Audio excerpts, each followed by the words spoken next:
We haven't had a podcast dealing with mortgage lender examinations in a while, so I thought it'd be great to hear an update on the latest examination issues. You're listening to the Compliance Insiders with Roger Fendelman, where you can hear the best and brightest experts in the mortgage industry discuss compliance and technology issues that affect you. It's all you need to know in 10 minutes or less. Today, I'm speaking with Burt Embry, EVP and Chief Compliance Officer of Primary Residential Mortgage and President of the Mortgage Compliance Professionals Association. Burt, thanks for being here. Roger, thanks for having me. I've enjoyed listening to your podcasts ever since you started putting these out, and they've been very informative, and you've had some excellent presenters, and Josh Weinberg, Jira Ryan, Lisa Klicka, Susan Brace, just to name a few, and I'm honored to be among those. Thanks again for having me. Absolutely, and thanks for the kind words. So what's the latest in state examinations that the millions of listeners around the country should be aware of? Well, I think back to the old Rocky movie. I don't remember if it was Rocky 2 or Rocky 3, but when they asked Clubber Lang for the prediction about his fight with Rocky, Clubber said, pain. Yes, he did.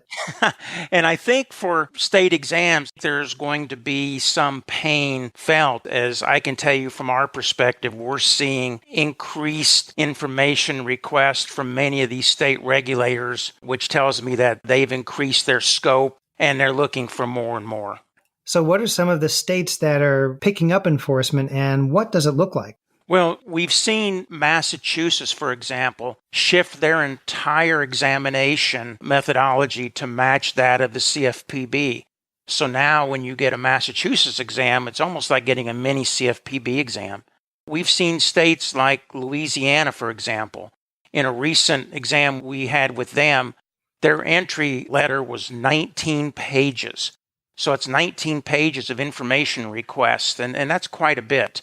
We're just seeing that in a lot of the states right now as they go into areas where previously they haven't gone before. Well, that's interesting. At least with the Massachusetts exam, it seems as if, in theory, if you're prepared for a CFPB examination, you may well be prepared for theirs too, depending on, I suppose, what they do with the information they receive from you. It is a little different to hear Louisiana step up enforcement like that, though. That's a bit of a surprise. Yeah, I was surprised when we got that exam entry letter too, and it was 19 pages. That's almost as many pages as we had in our initial CFPB exam back in 2012. But, it was for the most part good information, and I think most of us appreciate an exam and realize that exams only make us better. So I don't mind giving information to examiners as long as they use it. That's right. And if the examiners aren't doing it, your investors are. So there's always somebody looking to make sure that you're in compliance, which is benefiting consumers and the industry as a whole. But we do see trends occurring here. I think I wanted to add one issue. The superintendent for the New York DFI expressed her disappointment in the CFPB's sudden policy shift away from aggressive enforcement. And as we've seen in the past, New York, Massachusetts are leaders when it comes to state level enforcement, that over time, other states tend to adopt their practices as well. Oh, there's no question about that. We'll see increased activity in California and Washington and probably Illinois and several others, North Carolina. The leaders in the state examination process, we'll definitely see increased information requests and what have you from them, no question. And other states will follow too. It won't just be them. Well, that makes sense to people like you and me. I think you might agree with this. One of the challenges that compliance leaders around the country have is being able to effectively communicate this to the leaders of their companies. There seems to be this prevailing attitude that with the CFPB's new direction, there may not be the need for as large a compliance budget and staff as there was in the past. But I'm not sure that's the case. What do you think?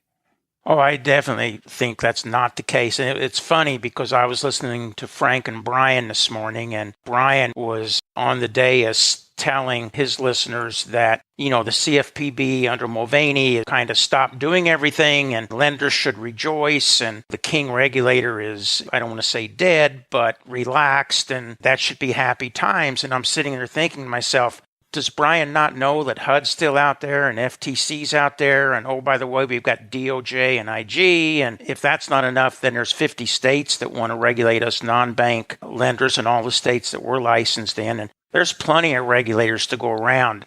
Just because the CFPB's temporarily revisiting all their stuff, it's no vacation out there.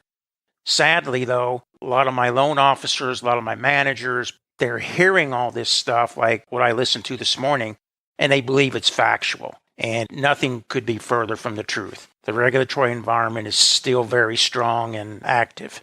Burt, I know you and I have a lot more to talk about, so I look forward to having you on again real soon. Are you a compliance insider? Then go to compliancepodcast.com immediately and join our mailing list so you never miss an episode. Got something to say? Request to be on the show. Go to compliancepodcast.com with your topic ideas. And as always, thank you for listening.